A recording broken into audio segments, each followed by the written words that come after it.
Hello, everybody. Thank you very much for joining into this webinar this morning.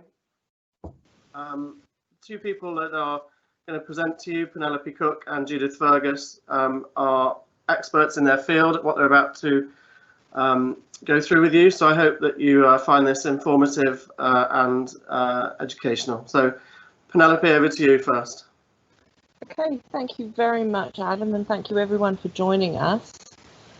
We've split this into two parts. Firstly, we're talking about the biology and the fouling, and the second part we're going to talk about the paint, and that's Judith's remit. So we'll carry on. This is me. I have a background in biological sciences and earth sciences, and as you might be able to tell, I'm not from around these parts in the UK, I'm from New Zealand. I've worked for Brooks Bell for 10 years, and so I've been doing this a while now. We're going to cover what is biofouling. Now, many of you will recognise an awful lot of what we show you. We're going to talk about how it happens and why it happens, and then we get to the nitty-gritty. How old is it, and is it down to our Charter Party period, or is it something that happened before? And then how we can hopefully help you in any disputes you may have. So what is biofouling? It's very simple. It's any unwanted attachment of a biological origin. And I love this photograph of a turtle at a cleaning station because that is exactly what biofouling is. It's having to remove unwanted biology.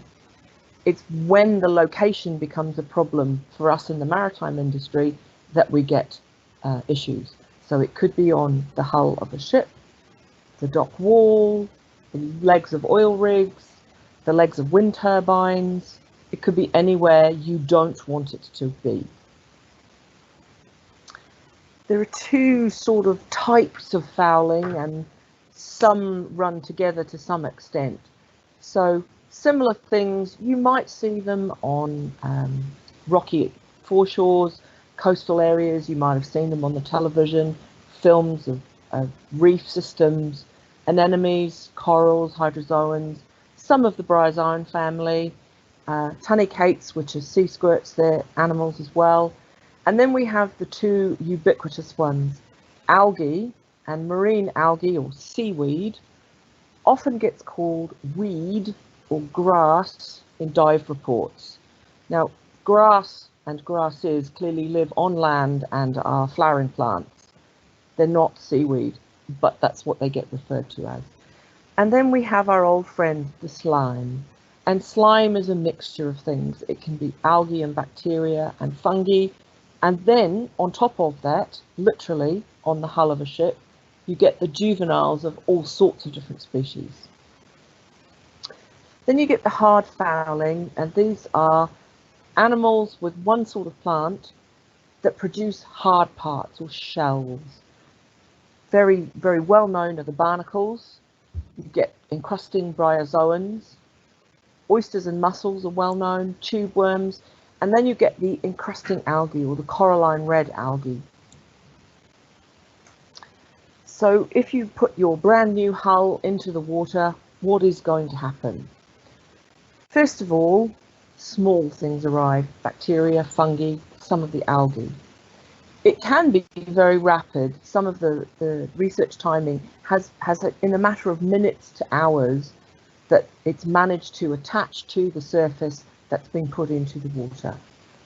Once attached, much of it doesn't come off, and that's where some of the paint technologies are intended to try and make it come off. It also allows the community to change over time so that once one set of animals or plants have attached, others can attach on top of them and are free from the influence of the anti-fouling paint. It then has a consequence. The more that attaches, the more that sticks out, the more it can affect how well the ship travels through the water. So, what are these consequences? Loss of speed and performance of the vessel. So we often get cases where it's a combination of the cleaning of the hull or the lack of cleaning of the hull and then the consequence, the loss of speed. The consequence of hull cleaning, it's very expensive. It then can involve the damage of paint, and some hull cleaning has to be aggressive because the degree of fouling requires it, but obviously you don't want the hull cleaning to cause paint damage.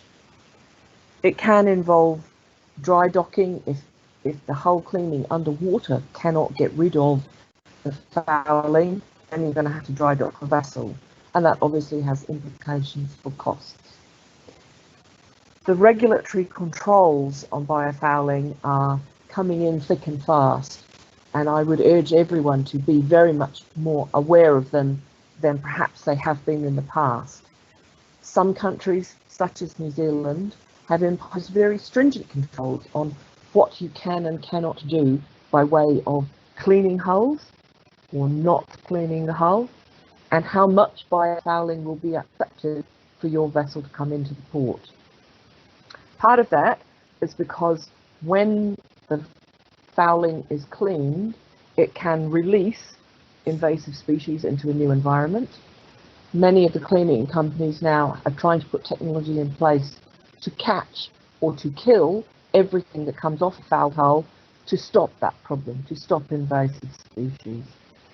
It relates to the cleaning of the hull and greenhouse emissions, and we've seen just recently that the IMO has put in place actions to deal with carbon dioxide and greenhouse emissions from shipping. That's a whole other issue. So the next question then is how old? Because whose problem is it? Was it ours, or was it already there before we got the vessel in our charter system? How do we deal with this? So this is the question people ask us. The first one is to find out what's actually the problem. So where might you have got the fouling? Where might you not have got the fouling? This is a picture of the map of the world with 3 different barnacles on it. And hopefully you can see that they are pretty global in their extent, some more than others. So when somebody says, did this barnacle attach to our ship during our charter period, and we say, well, it's very difficult to say because barnacles are global, this is why. They don't have a particular environment that they're only found in. It's very unusual also that we may have fouling specifically like that, so that it's unique to a particular situation, but equally, in order to know that, somebody has to have looked for it. A biologist, probably nothing to do with the maritime sector, has produced a study on that particular species to determine where it's found. And unless they've published that, we are unable to determine, is it unique to your ship and your port, or is it a global species? So why do we pick on barnacles? Well, obviously they're very visible, they stick up, they're quite big. You can actually measure them, and if you can measure them, you might be able to determine how long they've been growing. And there is scientific literature available on the growth rates. However, and it is a big however, it depends on the environmental conditions that that barnacle has been subjected to. So you can take the same barnacle and grow it in very different conditions, and it will produce a different size, potentially slightly different shape as well. And so knowing how big it is not always an indicator of how long it's been there, but it's a good guide. We can do something similar with oysters and mussels, and we're very fortunate that the aquaculture industry measures how long oysters take to grow and how long mussels take to grow and publish the data. So we've got a fairly good handle on their growth rates. But again, if they're not growing in ideal conditions, they may not grow at the rate that's been published. And one of the reasons we often need to deal with barnacles is that they're very efficient at actually cutting through the anti-fouling coating. And once they've done that and attached, it's very difficult to remove the entire part of the barnacle without damaging the anti-fouling coating. So in many situations, the cleaning systems are very, very reticent about trying to haul the entire part of the barnacle off because they could well destroy the anti-fouling coating. So the next thing we need to do is we need to think about the paint. And I'm going to briefly touch on this, but obviously Judith is going to do it in far more detail. So for example, and this is something that we often come across and we urge everyone to think about. If you have an anti-fouling system, it will have been applied with a warranty. And the warranty is coming from the paint manufacturer that relates to how that paint functions. So many of the self-polishing anti-fouling coatings have guaranteed service periods, often 60 months, some are 36 months we've seen, and some of the newer ones are 90 months. But they will have two important exclusions, and one of them relates to stationary periods. So are you stationary? If you are, we've seen two different numbers, 14 days, some of the newer paints go up to 21 days. After that, the paint functionality diminishes. Therefore, if you're stationary after 21 days, it's not possible to guarantee, which is what the warranty is doing, that your anti-fouling coating will be anti-fouling. The other thing, particularly for the self-polishing paints, is that the vessel has to move, because self-polishing requires movement of water over the surface. And there's a speed specified, often 10 knots, and over a time period. To travel at that speed for more than 15% of the travelling time within a period of 30 days, you will reactivate your self-polishing system. If you cannot do that, then again, the paint guarantee will not be that the paint will work. So what also can happen? Well, you can damage the paint. The image on your right is of poorly applied or damaged paint in itself. The bottom image on the left is what somebody's done to the paint, and the culprit is the machine in the middle. It's a rotary cart brush, and you can see the curved structure on the image on the left lower, and that's the brushes moving along the surface, and they cut into the anti-fouling coating. The top image on the left is also of paint damaged in a process, and Judith is going to discuss this. But if the paint is damaged, then it cannot function, either because it's not there, it's been removed, or because it's not able to polish properly. So the third phase comes down to, what have you done to the ship prior to being fouled and then after being fouled? So the voyage history. So the sort of things that we're often asked to deal with: a long, slow, idle period, not really moving, maybe moving a little bit, but not in the tropics. And we have to be careful about defining tropical. The tropical zone between the two lines of the tropics doesn't necessarily apply to the ocean waters, in as much as ocean waters move and currents take that warm tropical water outside that region. So you could be at a port that is in the subtropics and still have very warm tropical water. And it's the tropical waters that tend to have the most fouling potential. You could have a long stationary period, but with small, short shifts between, for example, anchorage and going back to the berth, going back to the anchorage, going back to the berth. But it's very unlikely that you will achieve the minimum speed that the warranties require during those transitions. Most ports don't really like big ships approaching them at more than 10 knots. Fouling is often noted after a handover in a charter party, and so we often say it's always a good idea to have at least an inspection, if not a cleaning, of a hull jointly with whoever you're chartering, or if you're the owners, then your charterers, or together, so that you both have a record of the state of the hull as you hand it over. You could have a very long stationary period. Months, we've seen stationary periods of several months recently. It's inevitable that you will be fouled because the vessel has not been able to activate the anti-fouling coating if it's stationary, and fouling is inevitable generally.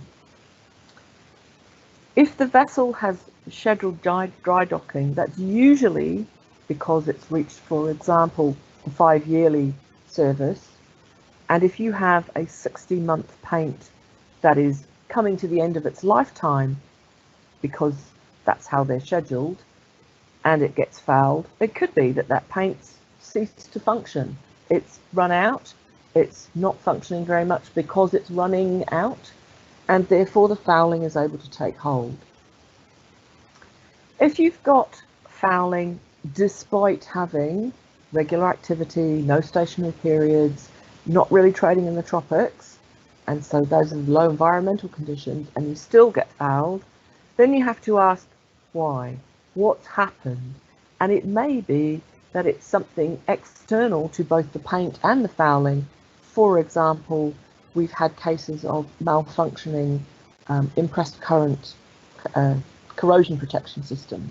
They can affect the way the anti-fouling coating operates. Equally, if you have fouling in areas where you've got damaged paint, you can't expect it to work if in fact the fouling coating has been removed. And in order to document these, you need to collect documents so that we can collect the documents and read them. And now we're going to hand over to Judith, who's going to talk to you about the paint. So I've got control of the slides. So there we are, Judith. Thank you very much.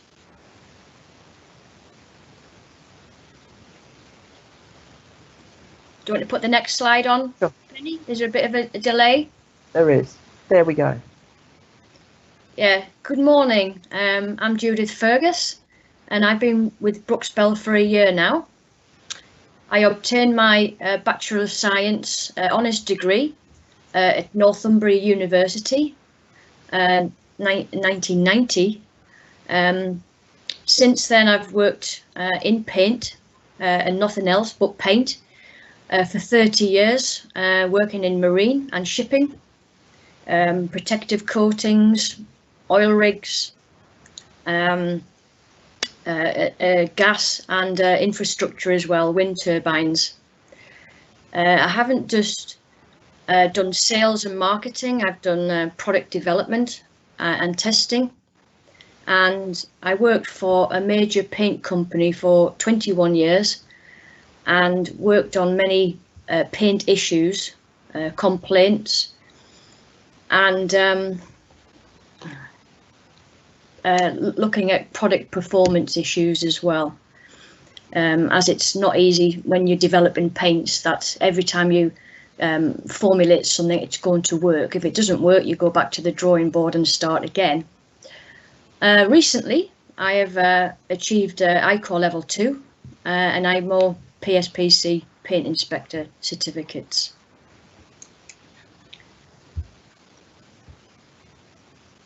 So this morning I'd like to just cover the need for anti-fouling paints and the main types, the common paint failures that we see regularly, and what preventative measure services can Brookspell offer. So the need for anti-fouling paints and the main types. There are 3 main types.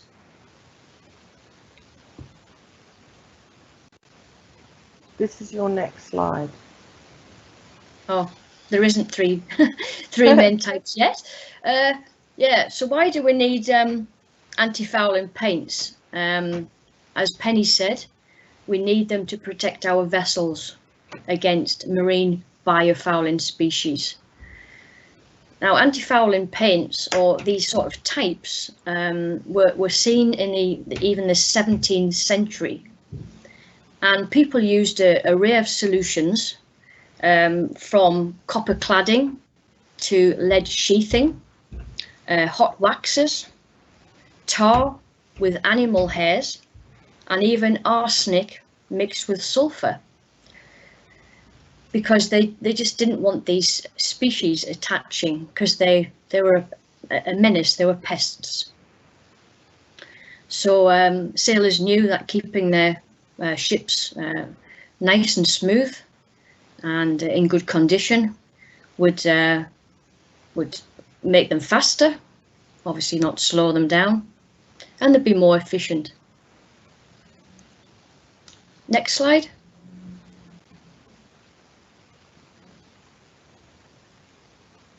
There you go. Yeah, so ships consume 350 million tons of fuel per year, costing $90 billion, and approximately emitting 1 billion tons of CO2. And as Penny said, these are really hot topics at the moment, and more information can be found on the World Wide Web at imo.org. So we say again, but it's very important, anti-foulings play a critical role to avoid drag and minimising fuel consumption. Biofouling can slow down the vessel as much as 40%. International Paint have done a lot of work in the past, and it's normally 40% increase in drag for shells and barnacles. It's normally about 10% for weeds, and about 1 to 2% for slime. And as you can see, 40% is quite a large figure. So if you can save fuel, a lot of fuel, you're going to save a lot of money. So the three main types of anti-fouling paint, controlled depletion polymers, CDPs, you might have heard being mentioned, self-polishing copolymers, SPCs, which Penny mentioned, and foul release. We can get other types of anti-fouling paints, but they're the main ones. Others could be hybrids of CDPs and self-polishing copolymers. So getting back to CDP, these have been around a long time. They were launched by paint manufacturers back in the 1960s, based on rosin. Now, what is rosin? Where does it come from? Rosin comes from trees. It's a sticky substance which basically sticks everything together in the paint, and when mixed with water, it slowly dissolves. Basically, the paint is like a bar of soap, and starts to dissolve, becoming very slippery. The insolubles stay behind, and they form what we call a leached layer. A leached layer is sometimes seen on top of these paints when the ship comes into dry dock. But the issue with these CDPs is that it's a very thick layer, which is not very good. It's basically like an aero bar, a chocolate bar. It's full of holes. So the dissolution rate declines with these CDPs and becomes less effective. They're usually specified for 3 years, and the hull roughness can be quite high, up to 40 microns, giving us a fuel penalty of 1.5%.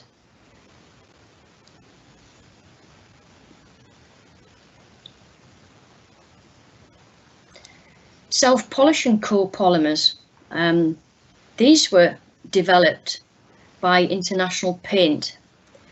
They were doing some research in the lab, research on other things, and somebody said, oh, could we use these SPCs for the underwater hull of a ship?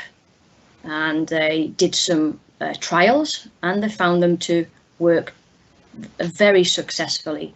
They have been the best anti-foulings in the world. However, they did have issues, and they were banned in 2008 by IMO. The issues were seen in the 1980s, where marine biologists realised that dog whelks were not reproducing. They were declining in population. So they did some more work, did some more research on these dog whelks, and found that the lady dog whelks ovaries were blocked. So they couldn't release eggs.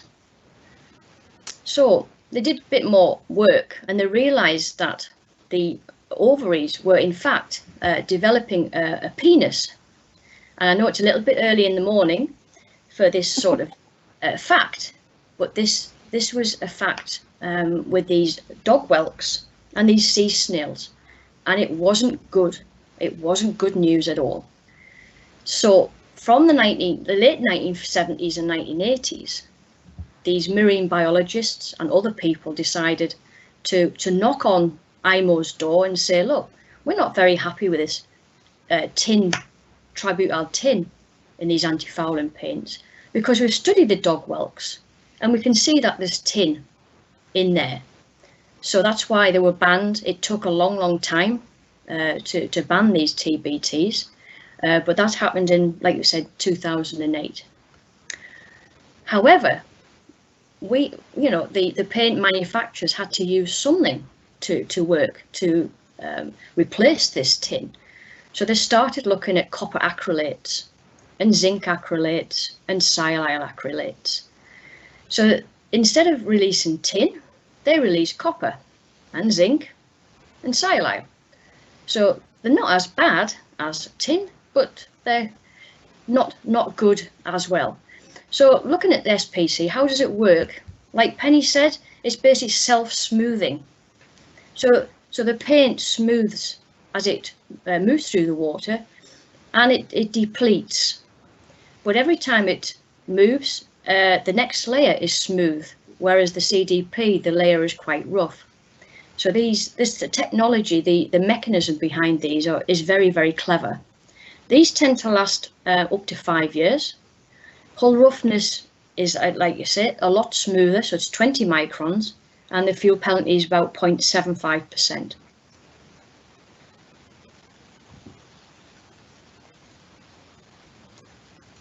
Foul release. These were developed in the 1980s, and this type of paint was used on the bottom of oil rigs. And again, somebody said, oh, we use it on the bottom of oil rigs. Can we put it on a vessel? Do you think it'll work? And the answer is yes, as long as the vessel is more than 25 meters long. These are based on silicone, and they're very rubbery. Basically, to describe them, they're like a frying pan, non-stick frying pan. Nothing will stick to it. They don't have any biocides in them, so they don't have any copper, don't have any zinc. They don't polish, obviously, it's basically a coating. Nothing leaches out, and they're metal free, so they sound absolutely wonderful to replace tributyl tin paints. But they're not very good when the vessel is stationary, because we get a lot of slime on them. So the slime is sticking a little bit. We can rub it off. We can use divers to rub it off, not a problem. But it will stick slightly, and they are mechanically weak. They're very rubbery, as you can imagine. So they're a little bit weak when they're suffering from sort of impact damage, like fender damage.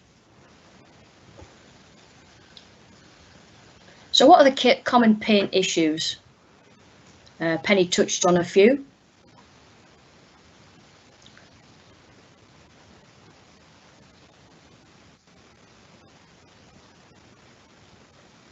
So the common issues are mainly fouling and hull roughness. So looking at the fouling, in all the 30 years I've worked, I've seen many sort of marine algae.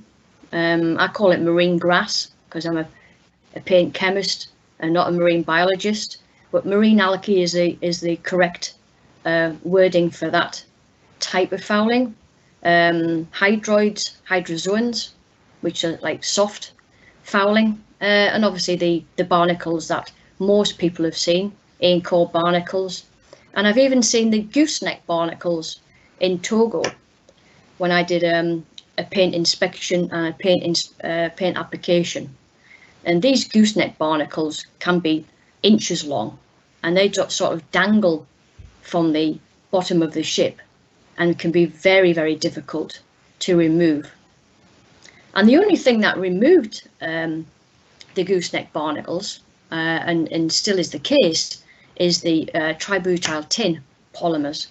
Nothing else would really touch the gooseneck barnacles. So surface roughness, we're looking there at corrosion and cracking. So when the vessel comes in to dry dock, we often see patches, small patches where we've got corrosion. These need to be fixed ASAP. Sometimes you see the anti-fouling cracking from controlled depletion polymers like rosin. The rosin tends to dry out when it comes to into the dry dock, and sometimes the leach layer tends to crack as well. Like I say, it's like an aero bar full of air, and once there's no water there, it's very friable. Coating detachment we see all the time, and this is due to obviously delamination, incompatible coats of paint, and sometimes when the ship comes into dry dock and the owner does not know what the anti-fouling is, the paint supplier will possibly guess and say, well, it's a CDP, we'll just put another CDP on top. Sometimes it's not a CDP and it could be a copper acrylate, and in this case we would need a tie coat. So if we don't use a tie coat, we're going to get detachment. So it's always very, very important when your vessel comes into dry dock, what anti-fouling have you got on your hull, and how can we repair it, and how can we upgrade it? This is important. And we see coating touch-up repairs as well, which can increase drag. So basically all three of these pictures here, issues, defects, can increase drag and increase fuel consumption. So what can Brooks Bell do for you? When we have a preventative measure service, like you say, on the anti-fouling and hull fouling department, we can offer vessel inspections at sea, supervising divers. We can do dry docking inspections. We can investigate hull coating failure if you pass on documents to help out there. And we can give out advice on hull inspection and cleaning services. I know that the paint manufacturers now are offering these type of solutions to clean your vessel more regularly and to inspect it, which is very, very important. We can give recommendations on hull specifications, either at new building or maintenance, and we are all expert witnesses at Brooks Bell, and we can help at arbitrations with charter party disputes. So that's me finished this morning. Thank you very much. And now, if we can ask if there's any questions that you may have. So one's been raised on the Q&A, and it's for Penny. Relating to fouling forming within minutes or hours, how do you prove the speed of the formation on a particular vessel? Sorry, Adam, I got a lot of feedback on that. Can you repeat it? So, if you can all just turn your mics off other than me, might stop the feedback. Ah, that's better. Right.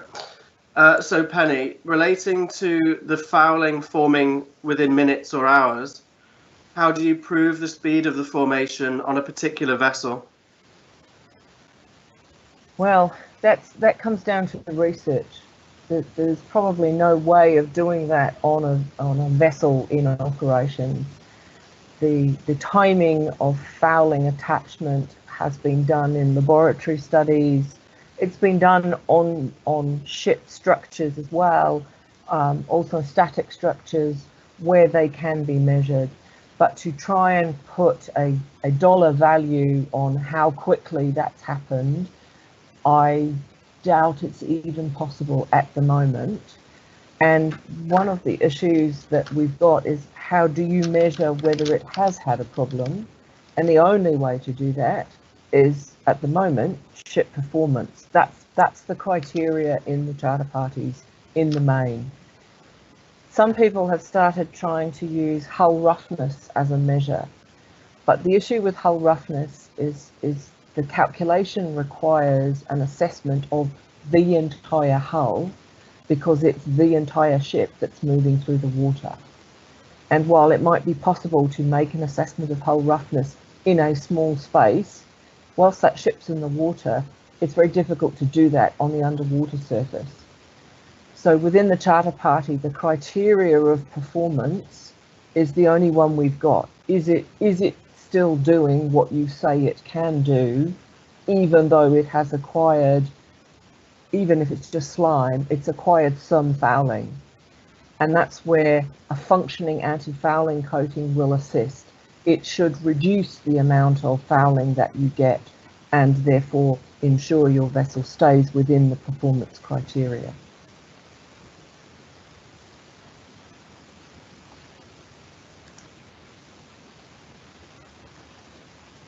Hopefully that's answered that.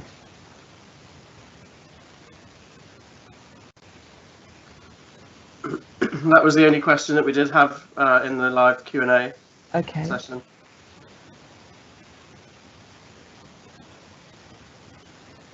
And one of Marcelo, you're on mute.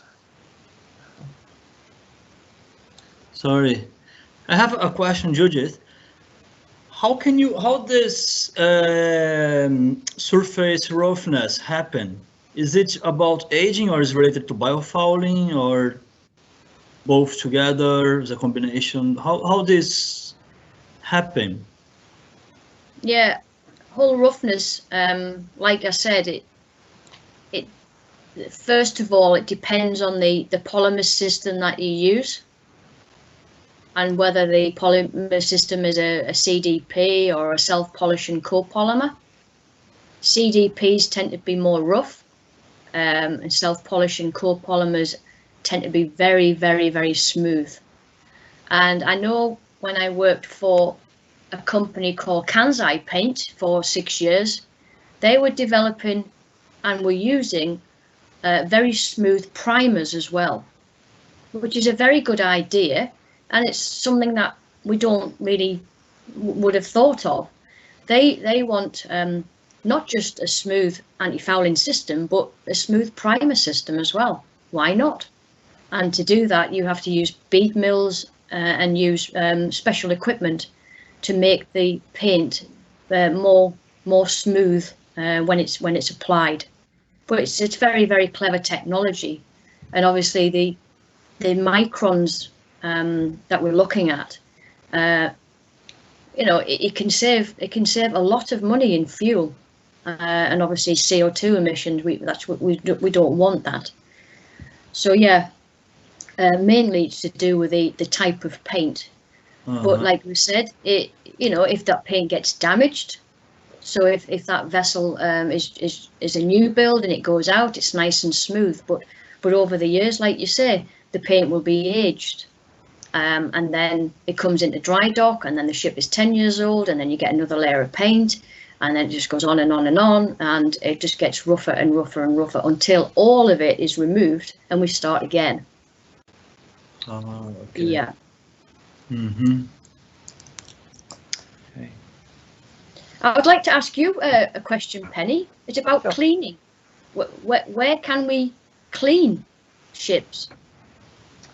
Well, Yeah. it is a very good question, and it's becoming more and more difficult as nations do not want invasive species in their waters. And so around the European Union, in water, underwater cleaning is not allowed. New Zealand doesn't allow it. Australia has restrictions. parts of the States have restrictions. We see quite a lot of cleaning done in Singapore. We see quite a lot of cleaning done off Brazil and the Philippines. But one of the issues that is becoming very important for everybody around the world is the movement of invasive species. And some of the cleaning technologies break up the fouling that they're taking off the ship.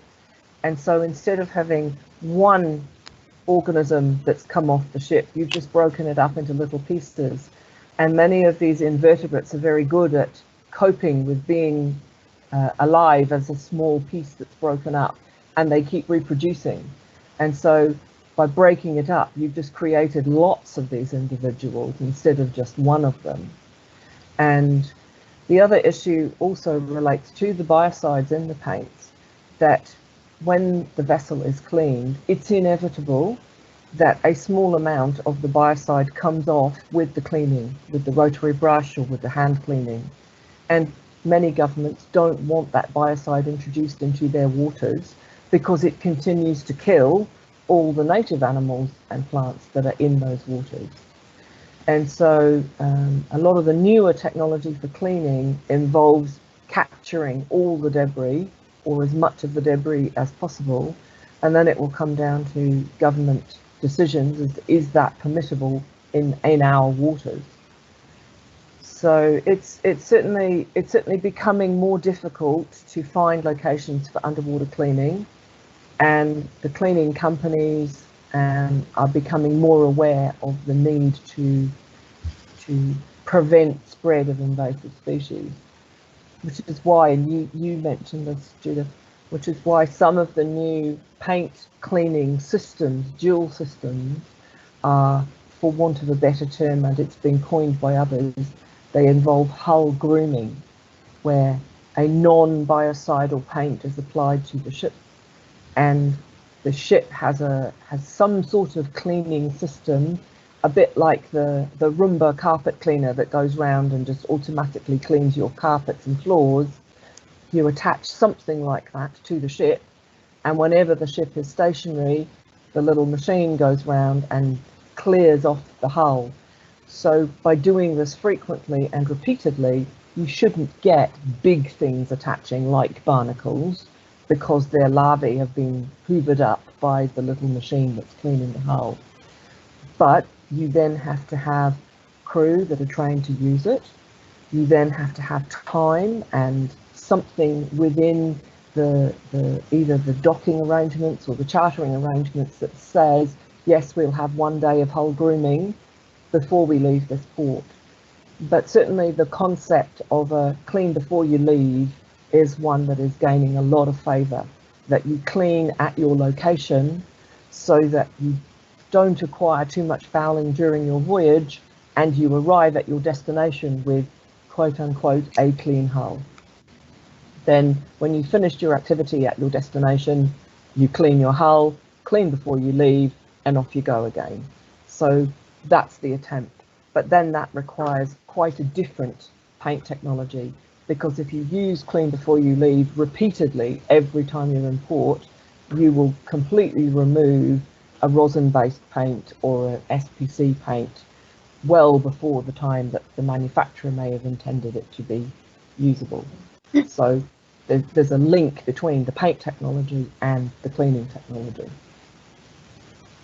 Yeah, and I know that there are a lot of hard coatings out there. I call them hard because they're the 2-pack epoxies, often mixed with glass flake. And like you say, these can work very well, but you have to continually clean them. They're already used on oil rigs, and again, somebody said, well, if we can use it on an oil rig, can we put it on a vessel? Yes, you can, but they do not contain biocides. They do not leach out biocides. Fantastic, but they do pick up fouling. But like you say, they are very, very good for the mechanically strong. So if you want to clean them, they would probably last 10, 20 years. But you have to clean them constantly then. Yeah, constantly. But that might be the way forward. That might be the way forward for anti-fouling paints. If copper is banned in the next 10 years, where do we go from here?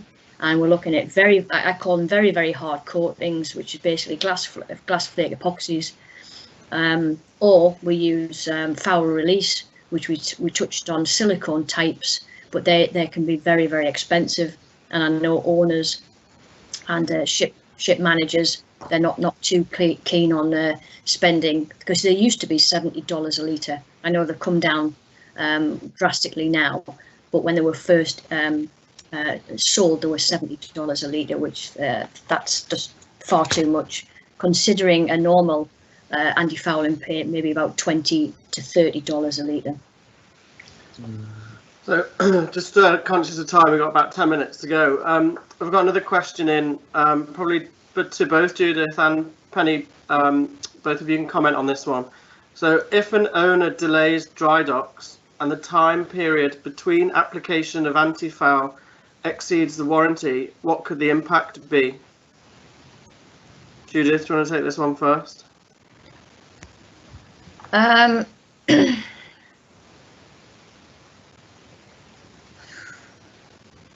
mean, the warranty is there for a reason, and you know, it must be followed. I would say the ship owner and paint manufacturer need to talk to each other. I've been asked a lot of questions about warranties and guarantees, and if we exceed what is on paper, then both parties need to get together and discuss the next steps. I can't, or Brooks Bell as a consultant can't really advise on the next step, because it's all to do with the owner or the ship manager and the paint supply company. I don't know if Penny's got any other. Yeah, I guess the other part of this question is the need for a discussion between the owner and the charterers. If it's acknowledged that the vessel has exceeded the warranty period for that paint, then as long as all parties know that that is the case, potentially that the owner may agree that any fouling is their responsibility because they've exceeded their warranty period, then knowing that, there shouldn't be too much of a dispute. But I suspect that some of this will come down to the lawyers having to make a decision, and that we as technical experts can give our opinion about the functionality of the paint and the likely consequences of this. But in the end, it will come down to often commercial decisions, and it will come down to how much over. If it's 2 days over, there's a good argument that there's probably not such a problem. If it's 2 months over, then you start to say, well, okay, maybe that fouling is down to the fact that the anti-fouling coating is beyond its warranted lifetime. If it's 2 years over, then you really are dealing with the functionality of the paint. But again, as long as a discussion has been had and an acknowledgement that this is the case, even internally to the owner, then at least that can be managed, if not prevented. Hopefully that's answered that question. I'll just take this last one. The majority of anti-fouling coating manufacturers do not offer a long enough warranty period. What could be a reason for that? Yeah, covering their backsides probably is the answer to that. Yeah, normally we see warranties for 14 days, possibly 21 days. Any more than that, it's because the anti-foulings will only work for an amount of time. If the vessel is stationary and we've got an SPC on it and it's stationary for 21 days, it's not moving, as we know. So this self-polishing mechanism, it works because the vessel is moving in water and it's dissolving and it's smoothing and depleting as it is. So sitting there for 21 days is not a good thing, and the anti-fouling paint's not happy. So they've done tests in the laboratory, and they'll know the maximum time that ship can sit there, and it's either going to be 14 days if they've done those tests, or 21 days, and no more than that, because obviously the fouling, as Penny said, can be absolutely minute. You can't see it, and it just starts to sit on that vessel, because it to the organism it's just an object. They need things to stick to, so they move towards the vessel and stick to it. So the anti-fouling sitting there thinking, well, I'm not moving, I can't work, I can't do my job, and he's got all, he's surrounded by small barnacles and weeds and grass and that. So that's why the paint manufacturers, they'll do the testing, and they'll do their leaching rates, and they'll find that after 21 days nothing is happening, and the copper oxide will come out for a few days and then it'll stop, and that's why the guarantees are 14 or 21 days. It's all based on lab tests. They can't stretch. I think also, Judith, Yeah. one of the issues, and I've been thinking about this recently for this talk as well as others, is that this is actually a legacy issue, that it's not long enough, I suspect refers to the Charter Party clauses on fouling that are often 25 days in the tropics, 30 days outside the tropics, or something similar. And those were often established with tributyl tin coatings, which did last longer. And so as the coating process has changed and the coating functionality has changed, because tributyl tin was banned, the Charter Parties have not kept up with the change in technology.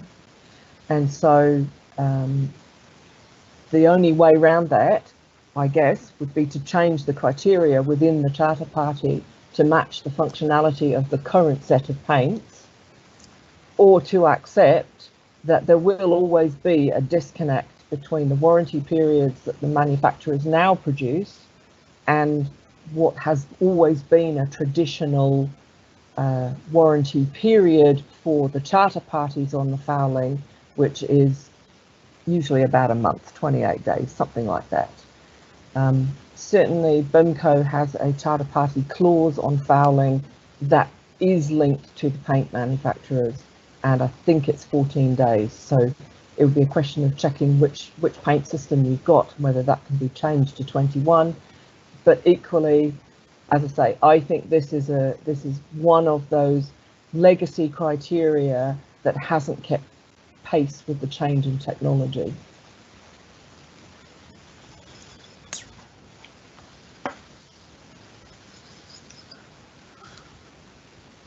Okay, there's no more questions come in, so I think we'll wrap it up there if we're all finished. Thank you very much to Penny and Judith for that presentation, and thank you everybody else for joining us today. If you do have any questions later on that you think of, please just email us and we'll be able to answer them directly for you. But in the meantime, just keep an eye out on social media and our website for more webinars like this. But for now, though, we wish you a good day. Yeah. Thank you very much. Thank you.